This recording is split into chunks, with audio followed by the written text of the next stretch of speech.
النفير إذا ألقوا فيها سمعوا لها شهيقا وهي تفور تكاد تميز من الغيظ كلما ألقي فيها فوج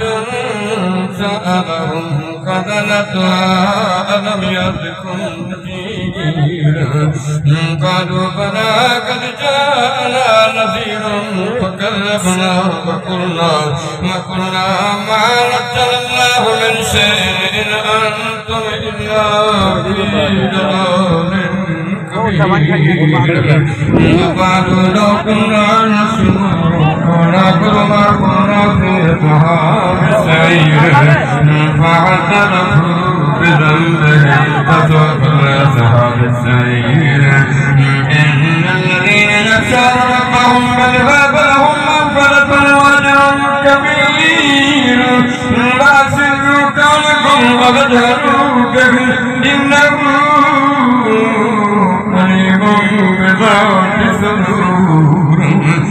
ألا يعلم من خلق وهو اللطيف الخبير والذي جعل لكم الأرض ذلولا فامشوا في مناكبها وكلوا من رزقه وإليه النشور أأمنتم من في السماء أن يخسف بكم الأرض فإذا هي تمور أم أمنتم من في السماء أن يرسل عليكم حسبا فتعلمون كيف نذير ولقد كذب الذين من قبلهم فكيف كان نكير أولم يروا إلى الطير فوقهم ما يمسكهم إلا الرحمن إنه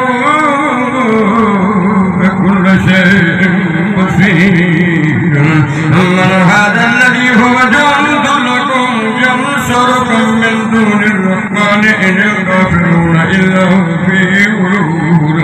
أمن هذا الذي يرزقكم إن أمسك رزقه بل لجوا في